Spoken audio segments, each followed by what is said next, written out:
Hi, I'm Ken, KA6SUB, the Fusion Elmer Guy. Welcome to the Fusion Elmer Guy Repeater Series. This is Part 1, Basic DR2-X Setup. This repeater series was put together for the trustees of the repeaters to aid them in their setup of the repeaters for standalone or to use with the IMRS or WiresX networks. My aim was to have a step-by-step guide for setting up the DR2-X repeater with the LAN card. The repeater series video has been over a year in the making. I think it's time to release it to the public.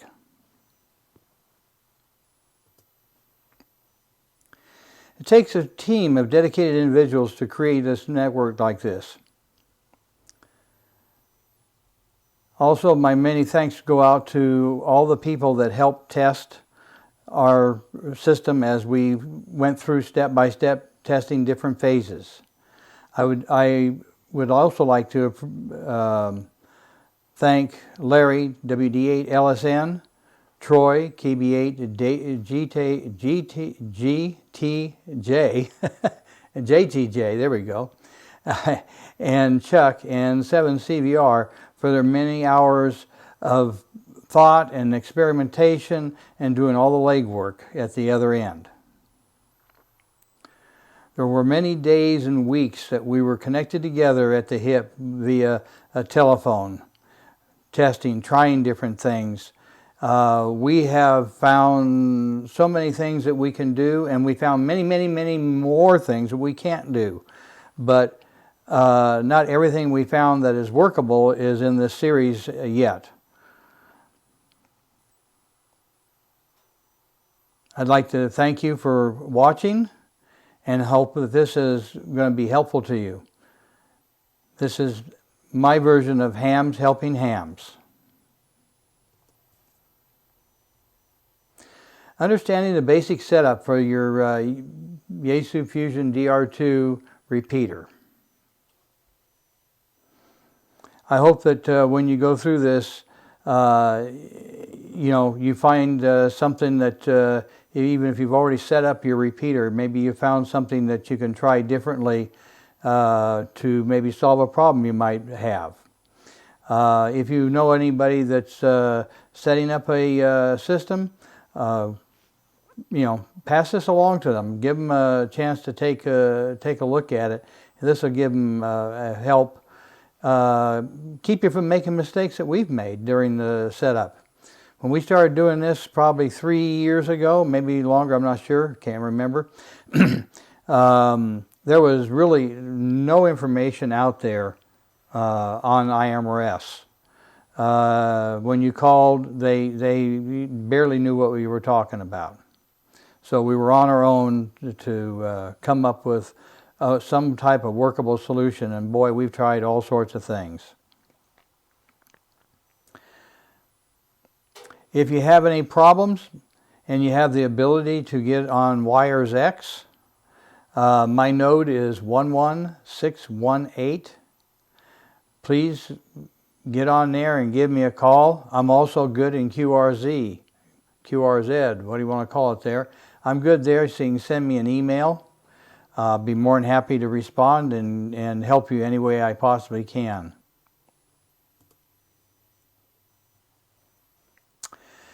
What is Fusion? Fusion is the repeater's ability to switch between analog and digital, or FM and C4 FM. This is made possible by the AMS, Automatic Mode Select. When the repeater is in AMS, we're talking about transmit, receive, it will automatically match the output to the input. So if it sees an FM signal coming in, it's going to put an FM signal going out. If it sees digital coming in, it's going to digital going out. The repeater can also be set up, programmed so that it can be AMS fixed FM.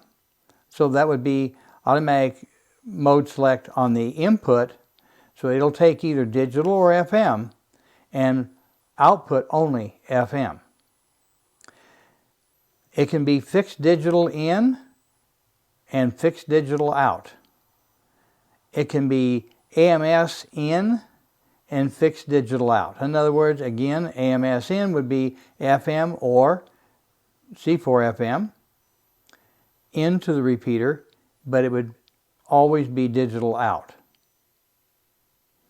So there's a lot of variations in the way this repeater can be set up. You just need to pick something that meets the needs for your group that you're in. If you've got an old repeater, the FM repeater that you're replacing, personally, I would do AMS, but a lot of people object to that, and that's their prerogative. They can do that. Set it up as AMS with a fixed FM out. Give those people that have the digital capability. Somebody that may have one of the C4 FM radios. Give them that ability to set their radio up in AMS receive and digital output. It'll go in digital to your repeater, but it'll come out FM. They will hear it coming out FM because they have the receiver in AMS. The difference between, say, me talking into your repeater in this mode versus somebody that's got an FM transceiver is that my signal will be much cleaner and free of background noise, where the FM signal that's being produced by an HT or a mobile rig or base station is going to have the standard normal analog noise that's in the circuitry just all by itself.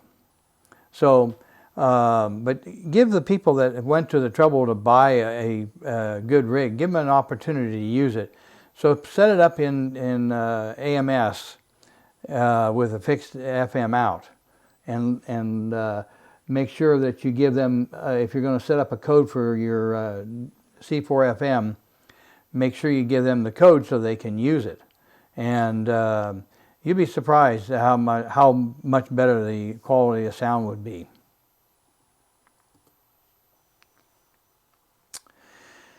Oh, the why FM argument. A lot of people are concerned about, we need another FM repeater around here like we need another hole in the head. I hear that all the time.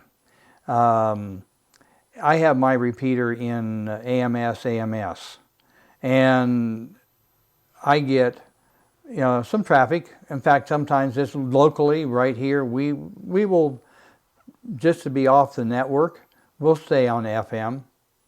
But really, most of the traffic on my repeater is digital. It's C4 FM. I'd say probably 80% of it is. You got somebody new that comes into your area and they want to know something about it, and they know that you have a Fusion repeater. If you have it set where it's only digital, then they won't be able to get a hold of you. And chances are, if you have a digital repeater, you're going to spend your time there. You're not going to spend your time on another repeater in the area. I monitor my repeater 100% of the time. As long as I'm within range, I monitor this repeater. But I occasionally will put on the club's repeater. My problem with the club's repeater is I can hear it. It's scratchy with the HT, and most of the time can't even bring it up with the HT, let alone carry on a QSO with anybody on it. I have to use a mobile rig or a base station to get into the club repeater. So it's just the conditions of the area, and so if I'm listening to my repeater most of the time and somebody wants to talk to me, if I had it locked in digital, they wouldn't be able to get a hold of me, and therefore I would lose a potential member for the group because I wouldn't be able to communicate with them.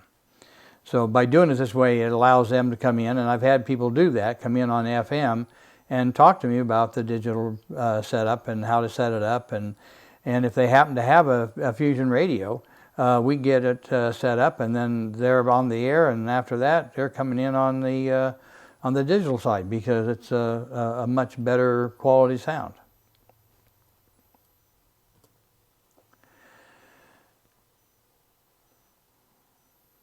Well, let's see here. Yeah, we should be also able to communicate with all sorts, and there's not just digital. We should be able to communicate with people that have the FM. So if you've got an emergency that goes down, chances are, 90% of the radios out there are going to be the FM, and your repeater would be worthless. I'm one of these lucky people that get to sleep with my repeater. So, I've got it right here. If something goes down with my repeater or I want to make a change, I can within 5 minutes or less be hands-on the machine. Most clubs, most people do not have that convenience. Their repeater is 30 minutes away or more, so making a casual change is going to get put off. If there's an emergency and you need to switch over to FM, and you're stuck in digital, you're going to be out of luck. So, leave it in the AMS. AMS to me, is the best way to do it. Anyway, that's my thoughts and my opinions on the way things should be set up.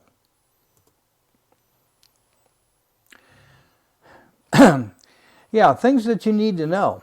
What do you need to know before you start setting it up? What mode are you going to be using? Well, we just got through talking about that. So that should give you some idea of, something to think about. Talk it over with your members. You got to remember, it's not just your members, those 10 people or those 50 people or 100 people, whatever is in your group. It's not just you now. It's where are you going? Just to let you in on a secret, the world is moving slowly, but it's moving towards digital. And if you're not prepared for it, it's going to be as new then and harder to understand because there's going to be new things come up. As in Fusion, they're always making changes, making things better and changing the way things go. So, yeah, you need to know, are you going to look for growth? And the new younger guys are going to be looking for digital. That's what they grew up with. And if you say, well, we just got FM, or we just got this, they're going to go to another club. They're going to go to somebody that's a little more aggressive and wants to be moving forward in technology. So, keep that in mind. You want your club to grow, because if you don't, it's going to die with you. And that's just the way things are. You need to know what input and output frequencies you're going to be using. PO tones that you're going to be using. If you're using FM, what is the PO tone? And at this point, I'm going to throw a thing in. You're going to be setting up your tone, particularly if you're using digital. You're going to set that up so you're going to have tone in and tone out. So encode, decode. You're going to be doing both.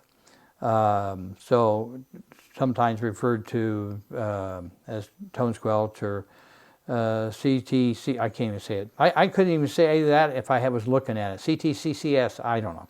Anyway, you get it set up so that you have a tone going both ways on your repeater. Tone going out does not have to be used by the individual. They're still going to hear the signal. It's just that if they don't have the tone set up and using tone squelch on their radio, they're going to hear all the digital noise, and that'll drive people away. So I always encourage the user to use tone squelch on their radio, so that they don't hear any digital noise while they're on my repeater. Just for an instance, yesterday, I think it was yesterday, a gentleman he's thinking about possibly using the repeater and maybe getting into the digital side of it. Wasn't really aware of it. And I got a phone call from him the other day, and I think it was yesterday. But anyway, it doesn't make any difference. And I've had this happen more than once. But they call and they'll say, "Hey, guess what? There's something wrong with your repeater. It's making all sorts of funny noise." And if I turn on the repeater, I hear immediately what's going on. There's a digital QSO going on, and they can't hear it because they've got an FM radio, so they're hearing the digital hash that's going out over the air. If they had the radio in the tone squelch, they wouldn't be able to hear that. So what is fair for the repeater operator to have clean, clear, and a squelch repeater that's not opening to every bit of noise out in the RF field out there, should also be allowed by the user at the other end. Okay, if you're using digital, which I'm hoping you are you going to be using digital codes, DGID, what's it called, digital group ID codes? So you need to select a digital code. Now you could, well, we can go into all the stuff, but it's a good idea to have a digital code. Just like how you have a PL on your FM side, this is equivalent to a PL on your digital side.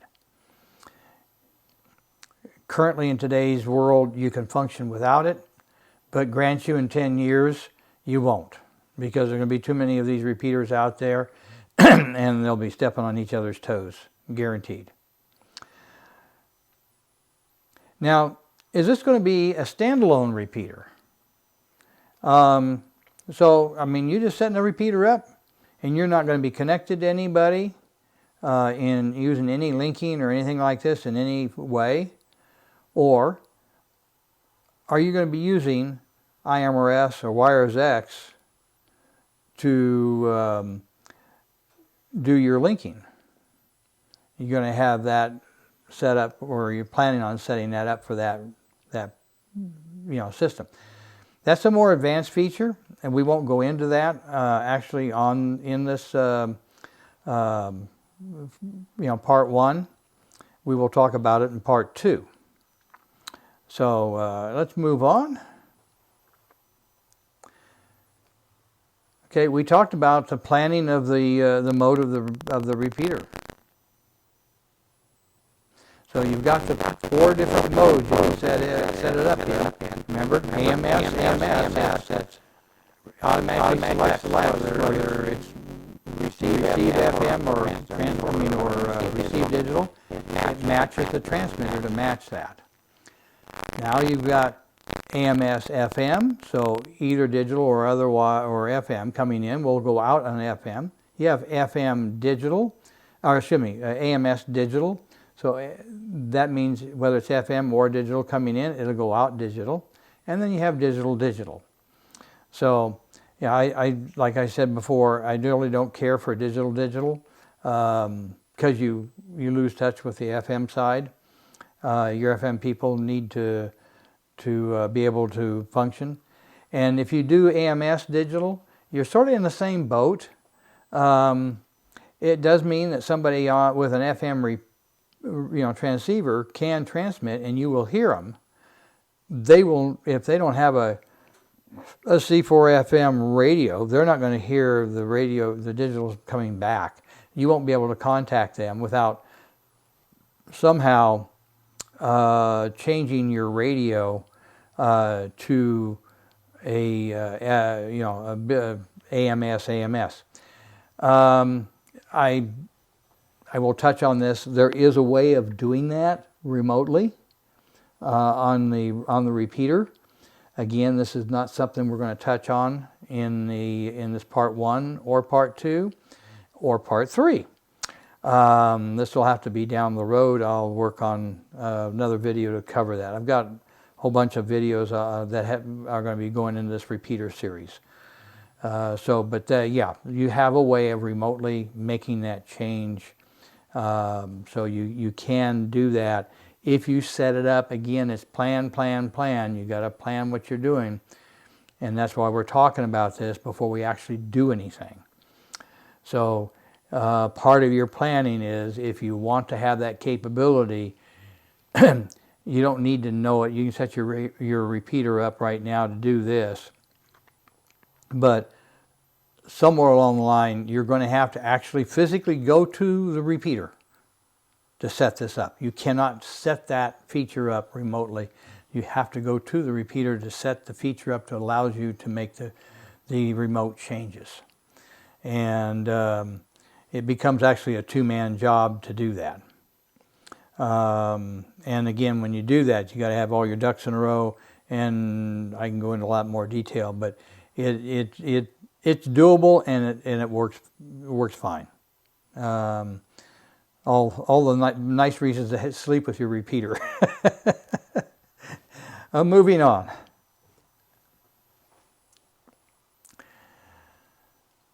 Okay, so we talked about planning what will happen. We've sort of gone over what the differences are.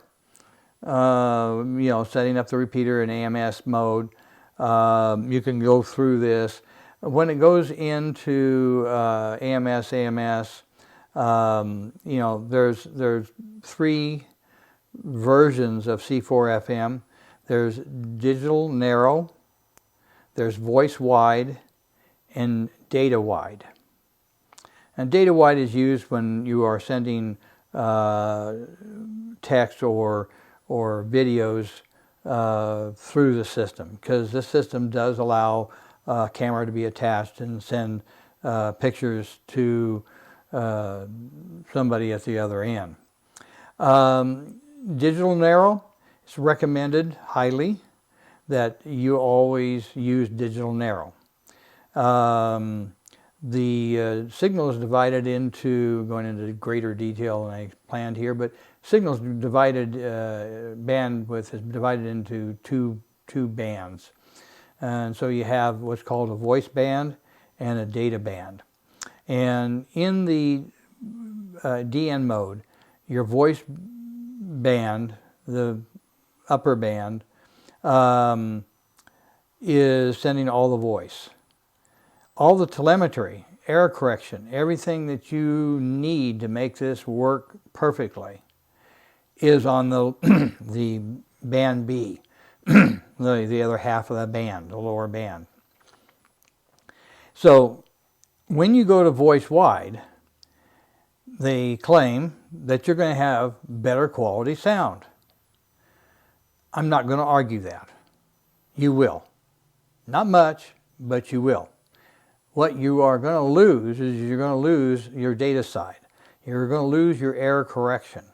So you may have better quality sound, but anytime there's a glitch, a bit error rate that goes on, it won't be corrected. You're going to get it as a hiccup in your audio stream, because it won't be dealt with. And then we already talked about the data wide. So data wide basically uses the both upper and lower to pass more data per second to get data across, because things like pictures take up a lot of bit space there. Okay, I think we've worn that one out.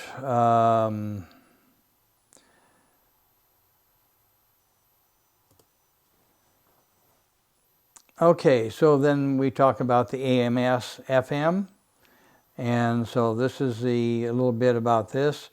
Again, we already sort of wore all these out, I think, but this is a good way to set things up if you have a group that is dominantly FM and you're making a changeover and want to be bringing digital in. This would be step one, is what I set the repeater up first this way. And then I would move it over to AMS. That would be my way of doing it. In the meantime, it gives while you're here, it gives you time to train all of the users in your group how to set the radio up so that you don't have problems when you have a digital signal coming through. Even though there won't be a digital signal, they will actually benefit from a much cleaner, how should I say it? Many times you've had your squelch open up because there's noise in the environment. A repeater down the road across the state or somewhere is being tunneled in and it's popping your repeater. Or better yet, maybe you're getting something from another area that has a reverse pair and their input is your output on your repeater, so people in the area are getting blasted. Well, with the use of encoding and decoding, you set your tone squelch up on your repeater and on your radio. It will set it up so that it will only open up when there is presence of the proper tone. Where otherwise, if you don't, anything will open it up. Any signal strong enough to go over the threshold of the squelch. Okay, moving on. AMS digital. Like I said, this is, if you had to do digital, I would do it this way. I don't think I would use digital. This is equivalent to digital. It just gives you the ability to have an FM signal come in so you can be made aware that there's somebody trying to get a hold of you. When that signal comes through, it'll be minus any telemetry. So it won't have their call sign on there. You'll be aware. The signal will be different, so you'll hear it sounding different. But at least you'll have somebody's name and call sign, and you can get a hold of them by phone. Or if you need to, you can remotely change the repeater. So moving on to the next slide. And again, digital mode, we talked about that. There is no FM. You don't have to worry about tone squelch, any tones or anything like that when you're setting this up. But like I said, we talked about it. My other way would be the other way with the AMS digital, is what I would use. Okay, planning your FM PLs to be used. So this is like anything else. You probably, if you're replacing your repeater, you probably already have your PL picked out, or you're already using it. So I just you'd set that up that way so that you would be using that same PL. I know there's PLs used for different things, linking and stuff like that. So these are all little issues that each repeater, each group has different ideas of the way their system works, and this on the digital side is no different. So we all have the same issues. Moving on. Okay, so this is the new part, understanding the digital DGID codes. So let's start off by saying they can be used like the PL tone that you're using on your repeater. So they can be used to open up your repeater. So that's one use of them. When we go into the next part 2, you'll see that we use the digital group ID codes for a lot of other things. So if you've got more than one, if you've got one repeater, you don't really have much to deal with. You set up a code and you use the code that you feel you like. When you are creating a group to work in, or joining a group, then you've got different. So if you're creating a group, you will assign a DGID code for each repeater in the group. If you're joining in a group that already exists, you have to make sure whatever code you are using does not conflict with what they are currently using. Please do not feel you are above anybody else. If you are joining my group or any other group, you will make adjustments so that you will fit. Do not be a Karen or a Kevin and expect the world to move and change for you, because you're moving into a group that is a pre-existing group. So you will possibly need to make changes. So if you have any thoughts of joining a group that already exists, maybe you've been talking, plan ahead, find out what might be a code that you could use, and start using it now so you don't have to change all of your settings when you finally do join the group and have to try to tell everybody, oh no, this is the code we're using now because the other code conflicts with the group that we joined. So please remember, we've got a big world we got to work in, and we're all here holding each other's hands, working together to make this all happen. And we all have to make changes. I mean, I've been over and I have made changes for people that have come in to my group, but it's been rare. But the basic rule is, if you're coming into a group, mine or anybody else's, be prepared to change your codes, because you may have them already conflicting with something else.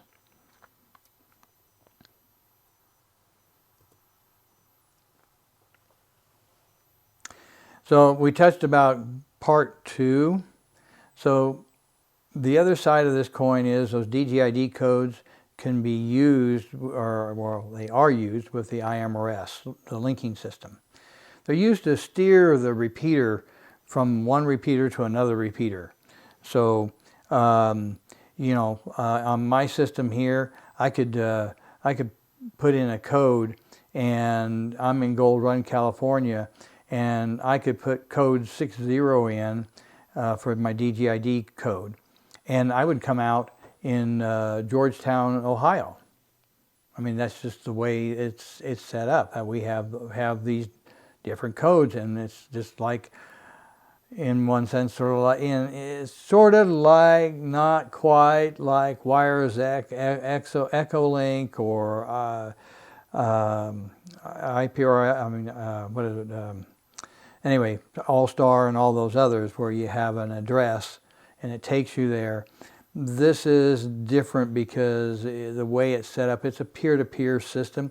You create the network, and it's not something anybody can dial in from remotely, and you can't get out of it. So you're in a system, and we can go in. We'll be going into greater detail in the next group of slides, part 2.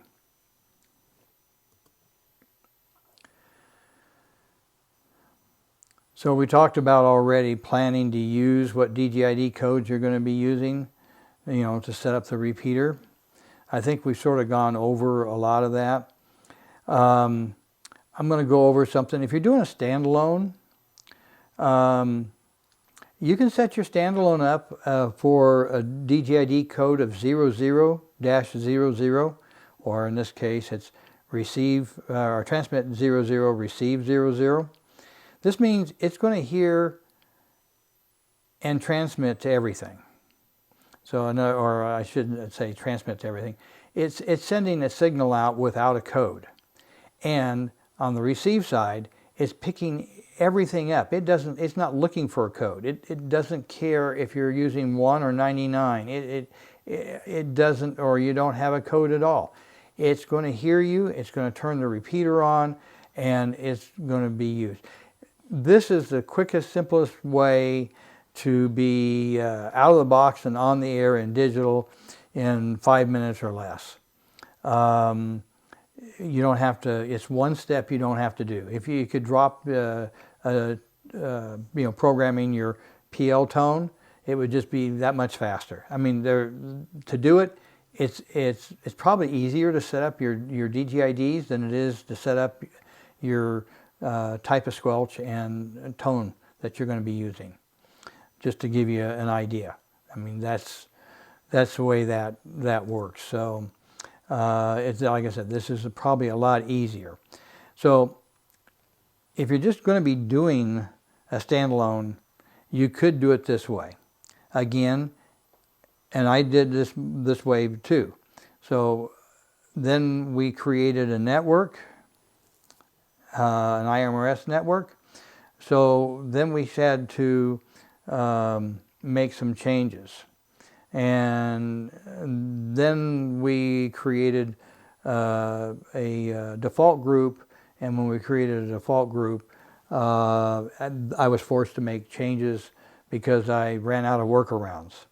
There are workarounds to do different things, but just keep in mind, ultimately, at the end, if you're going to do everything you could possibly do with it, don't use 00.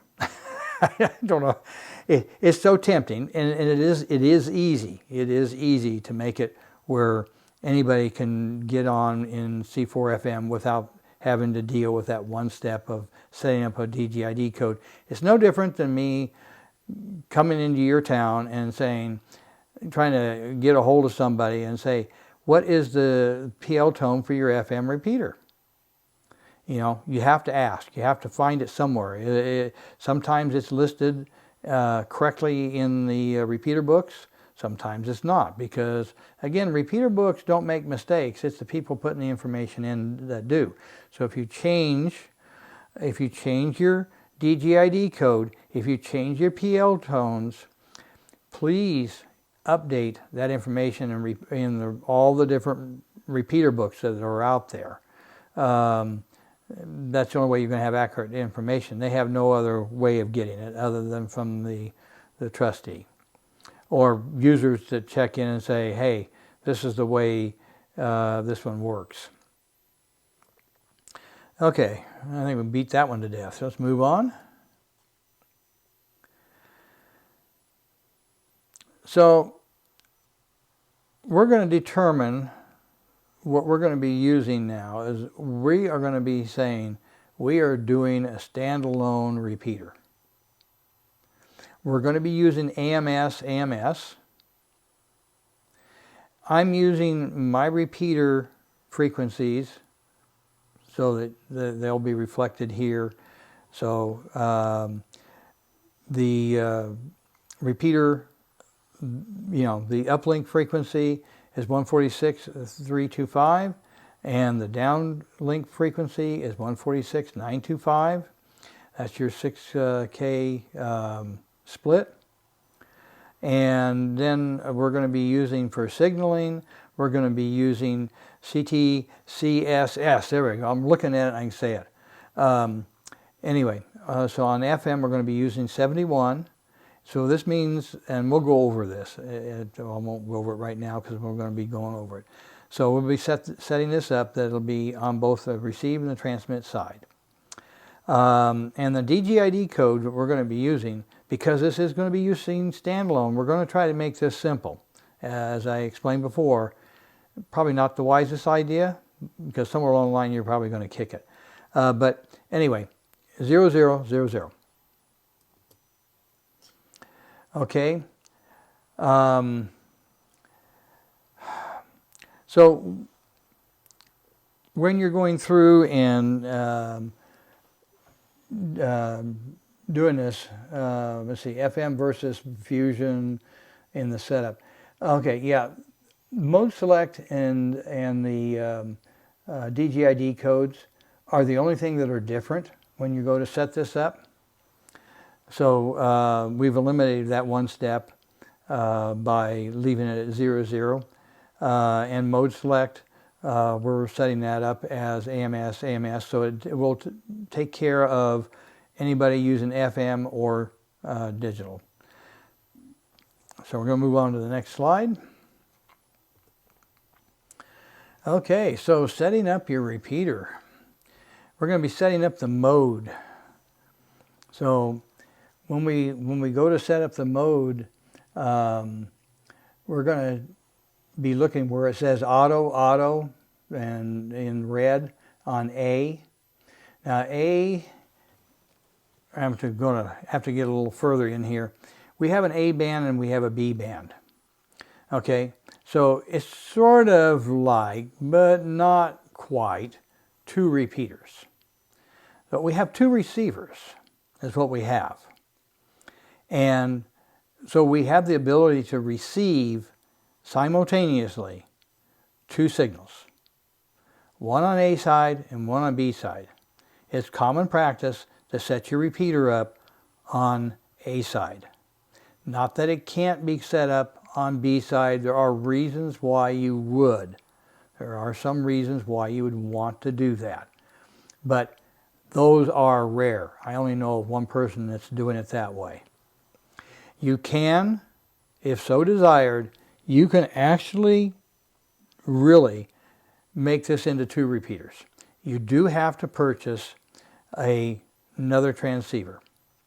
But there is documentation set out by Yaesu how to set up a transceiver to the back of this repeater to add that second transmitter so that you could have two simultaneous functions going on the repeater.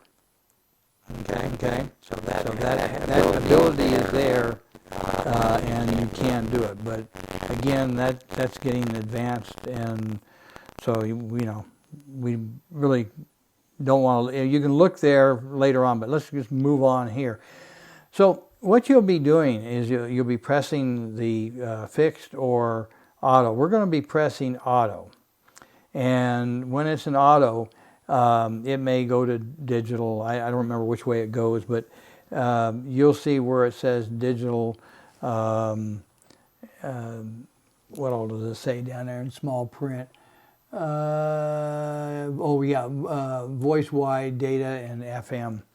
So you've got four functions there, and you can lock it in fixed digital or you can lock it in fixed FM.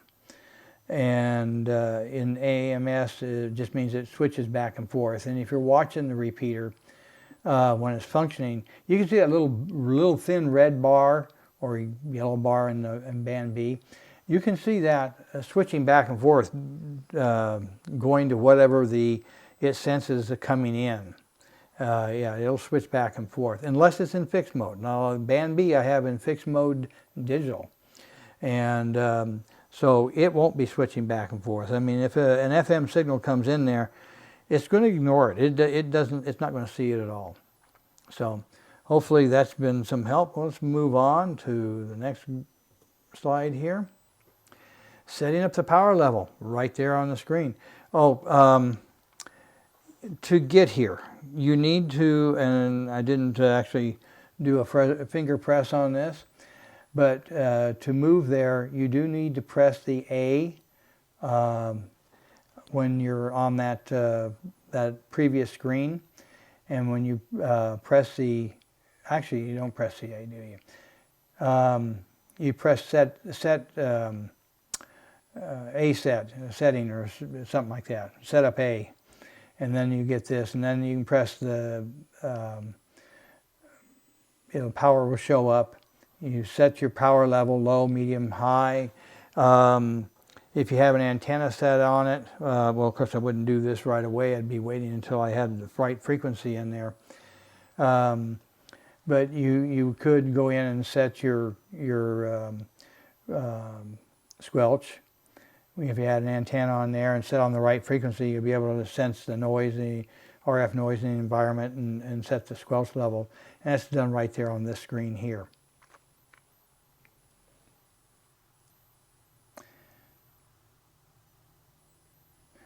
So next we're going to go and do the setting of the frequencies. So we're going to set the downlink. So you tap the screen, and this is a touch screen, so you just tap the screen and you'll get the edit screen that comes up. And the edit screen will come up and you'll just punch in your frequency. This is the frequency that we were talking about. This is the uplink and downlink. So now we're working on the downlink, so it'll be 146.925.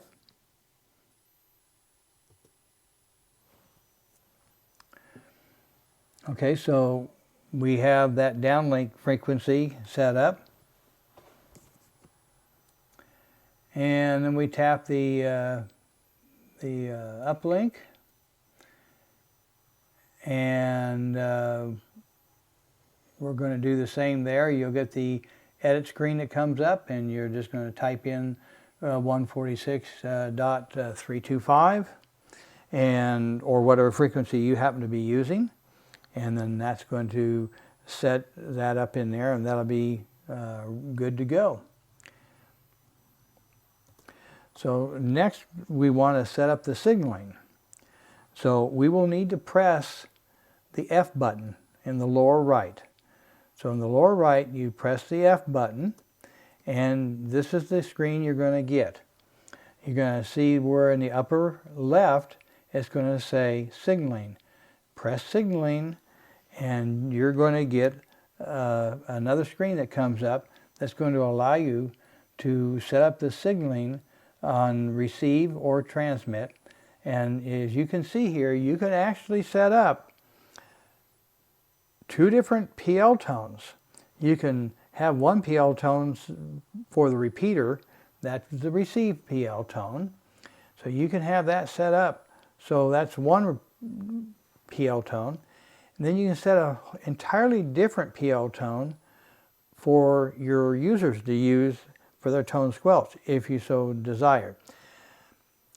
Some clubs do this way in order to fool, if you will, the their private club. They don't want you using the repeater unless you've paid your dues and this and that. So this is one way to lock people out, because you can listen to a PL coming back from the repeater, and you would assume that that would be the same as going in, and you would set your radio up, and sorry Charlie, won't work. And you can also change this too, so you can actually set it up so that you can use the DCS codes or split them. There's different things you can do with this. This is one of the reasons why I like this repeater. This is so versatile. I mean, it does more stuff than I could even dream of doing. But anyway, it is capable of all this.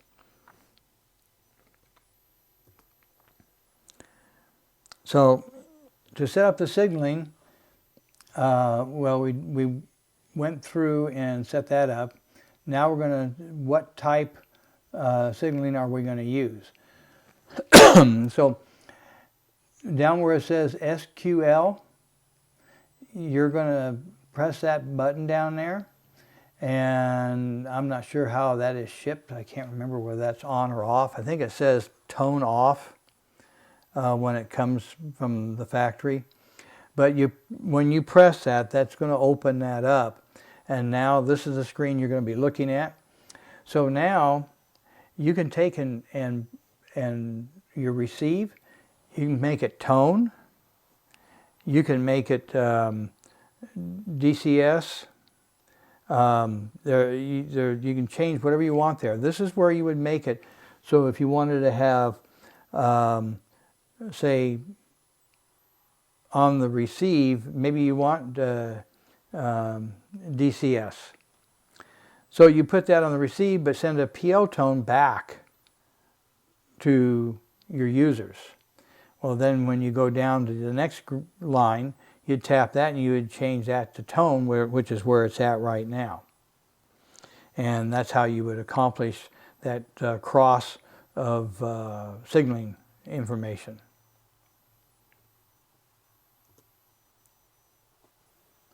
Setting up the DG-ID.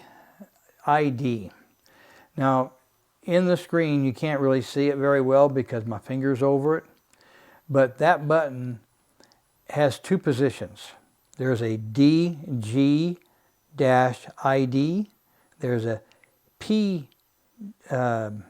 DP-ID, okay?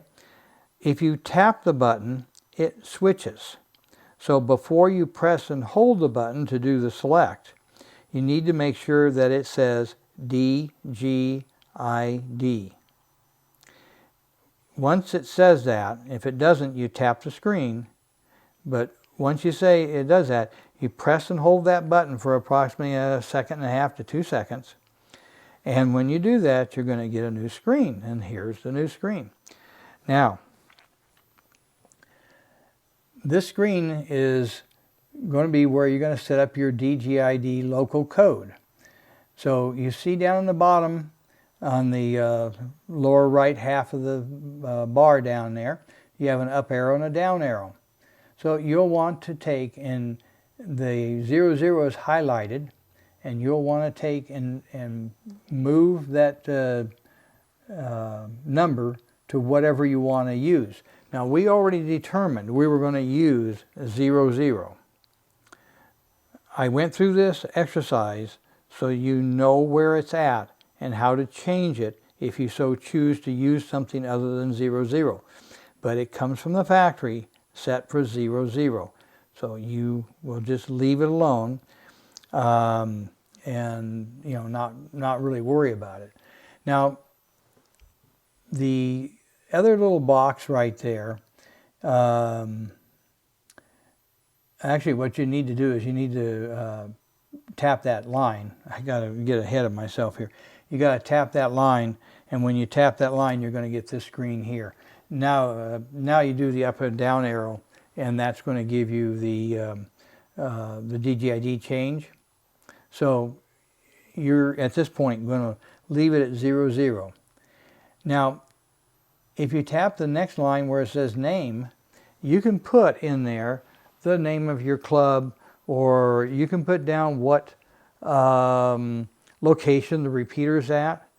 Nobody's going to see this. This is a notation line. This is for your benefit in setting up the repeater. Because if you have more than one thing going on here, you'll want to be able to keep track of it. And trust me, I just turned 77, and my brain's not the sharpest. I forget sometimes, get confused, too many things going on, whatever. But yeah, and it doesn't make any difference what age you're at. This happened long before that, way back. Yeah, yeah. So anyway. It's called life. It happens. You don't have to be old to have it happen. But anyway, give it a label. Tap that line. You'll get an edit screen that will come up and it'll allow you to type in whatever you want to type in there. Okay. Now, just to let you know, you did it. You have a working AMS fusion repeater at this point. You need to get back to this main screen, so press your back button to get back here. This is the only screen that will transmit, that will allow the repeater to transmit. If you go away and you leave this repeater in one of the other screens, I don't care what screen it is, it'll hear all sorts of stuff. It just won't repeat it back. It won't talk. So please remember this. And if you make that mistake, you aren't the first one. And I know I wasn't the first one. And I didn't only do it once. I'm a slow learner. It takes a while. But, even the best of us will get in a hurry and get sidetracked. The phone call comes in, you walk away from the repeater and you're on one of the other screens, and then you get busy doing something else, and next thing you know, the phone rings and somebody says, "What's wrong with your repeater? It's not working." And you go, "Oh, crap." Yeah, thank God I live with my repeater. Anyway, so I go there, and sure enough, it's not in the right screen. So, yeah, it's going to happen. And so, anyway, with that, I'd like to let you know that this is the end. I really hope that you got some benefit out of this. If so, please like this video. If you're not already a subscriber to the Fusion Elmer Guy channel here, please hit the the subscribe button. There's one floating across the screen there somewhere. Hit that, or find some other way to subscribe to it. And please don't forget to bang the bell. You want to be able to get notification of another video coming out. So that would be a good way to do that. And be sure to look at the other repeater series videos. This will be kicked out along with 2 others. So you'll have a few of them to look at. With that, 73, and hope to hear you on the air sometime. Don't forget, if you do want to talk to me through WiresX, actually it would be better to go in through our hub, which would be, what is it? Oh, well, let me do my local node is 11618. And you can go in that way. That just goes directly into my repeater. The other one goes in the hub and goes out through the whole system, but it doesn't make any difference. They all work. And with that, 7-3, and happy hamming.